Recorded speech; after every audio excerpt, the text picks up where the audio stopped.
Julie, thank you. Our big story this morning, the reaction to the president's comments yesterday. Some controversy over the state of public schools in the district. Yesterday on the Today Show, a Florida woman asked the president if he thought his daughters could get just as good of an education in a D.C. public school as they get in private school. Here's what he had to say. I'll be blunt with you. The answer is no right now. The D.C. Public school systems are struggling. Now, they have made some important strides over the last several years to move in the direction of reform. Now, in the district, test scores have jumped significantly since 2007, when major reforms began in D.C. under the watch of schools chancellor Michelle Rhee. Even so, less than half of the students in D.C. public schools are reading and doing math at their grade level. Joining us now to talk about this, Tom Talk, who's the executive director at the Association of Independent Schools of Greater Washington, and Dennis Van Roekel, who is the president of the National Education Association. Gentlemen, thanks for being here, both of you, this morning. Thank you. Let me ask you first, Mr. Van Roekel, to get your response to what the president had to say yesterday and whether or not you felt he was out of line in saying this. Well, you know, in truth, we don't want any child in America to go to a school that isn't effective. And I think that's what the conversation is about. And maybe his comment will stimulate a greater discussion. But the real issue is that we have to change public schools. We have to, across the country, we have to live up to the ideals we say that every child deserves a great public school. Yeah, and we're going to talk about some of those changes in just a minute. Mr. Talk, though, I just want to get your response to what you heard from the president yesterday. Well, I think in sending his daughter to Sidwell Friends School, the president is doing what any parent would do, that is try to do best by his children. All right, let's go back to the public education angle. You said that obviously the goal is to do better. In what way? Well, you know, in our country has changed a lot in the 50 years. 50 years ago, there were a lot of students who didn't graduate from high school. There were jobs in manufacturing and farming. The world has changed. So in the 21st century, what do we want public schools to do now? And what do students need to know and be able to do? The world of technology and so on. So I think we have to reassess what we want those schools to accomplish and then make it happen for every student. One of the things that the president said in a follow-up to to the statement that you just heard him make, that we just heard him make, he went on to say, basically, there are some great schools in D.C. That he's not saying this, that all schools are bad or anything to that point. There are some great schools in D.C.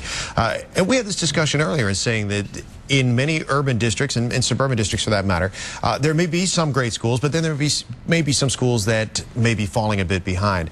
How do you work that challenge of trying to get all schools in a particular district to be on a level field? I've been in education a long time, and when you look for lasting change, I think the key is collaboration. When you can get a school board, the management and the employees and their unions together to say, let's reach out to parents in the community and decide what do we need to do together to change what's happening to students. And I think that's the, quote, magic formula. It's that collaboration and making sure that we do this together. Yeah. And Mr. Talk, one of the things, the arguments that some people make when and I think that what may have been reinforced by what the president said yesterday, those who may be in public schools right now that may feel they don't have the resources for private education, you know, may pinpoint that and say, well, private education is more of an elitist type thing, or for only those who can afford to go to private school.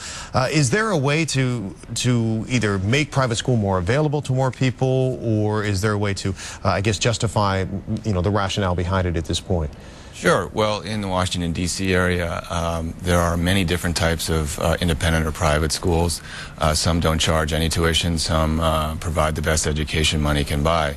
The 86 schools in my organization represent a wide variety of educational strategies and styles to serve a wide range of students. Montessori schools, Waldorf schools, single-sex schools, the list is very long. They provide nearly $100 million a year of financial aid, and as I say, some of them charge only a nominal tuition. What do you see as the advantage over a private school where, you know, a lot of the revenues are coming in from the tuition as opposed to coming in from the government or from mandated programs? Well, in the independent schools in this area, you tend to find smaller, more personalized learning environments, commitment to art, music, enrichment, safety is a high priority. There's close relationships between students and teachers. So the goal is to provide an individualized instruction as much as possible. At the same time, from a public aspect, if you are relying more on municipalities and governments to provide funding for the schools, do you feel like perhaps your hands are tied a bit as to not having as much say as to what goes into the educational content? It's a more more complex system, I believe. On the other hand, the things that Tom mentioned, that I think every parent wants that for their students, and we have to lift them up. Within NEA, we have what we call our priority schools campaign. Some call them low-performing schools. We think they ought to be a high priority. And in the school improvement grants, every single school that where we have an affiliate that receives money, we want to work with them to say, let's do what we say needs to be done. Work with administrators, the management, and us to say, let's change the school. And we believe that's the way you can really transform what's happening in public schools. More attention to students, better class size. We can do that. All right, let's go back to what the president had to say and just be quite blunt about it. Do you feel that parents and students can get at least as good an education in public schools here in the nation's capital as they could in private schools? Well, I don't know that much about all the private schools, but I know that what our goal has to be. No parent should have to choose to go somewhere else to get a good education. In that community, there ought to be a school where every student has the means to achieve their goals and their dreams. Yeah.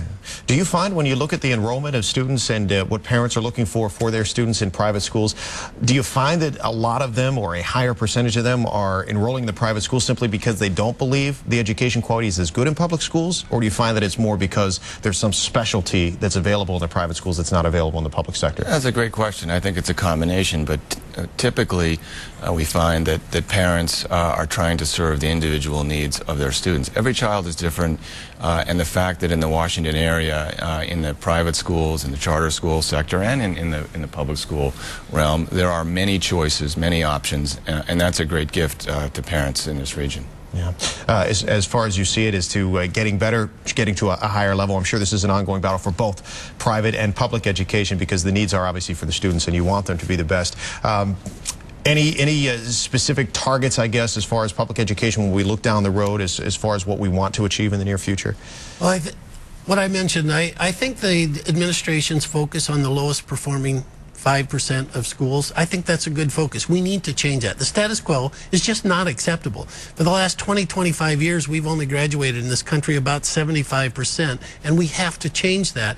And to start someplace, where should you look at those lowest performing, make them priorities, and let's change what's happening. Yeah. Well, gentlemen, we really appreciate both of you coming in this morning. I wish you both the best of luck, both private and public endeavors. Thanks for joining us this morning. We have a lot more for you as well coming up on Fox 5 Morning News.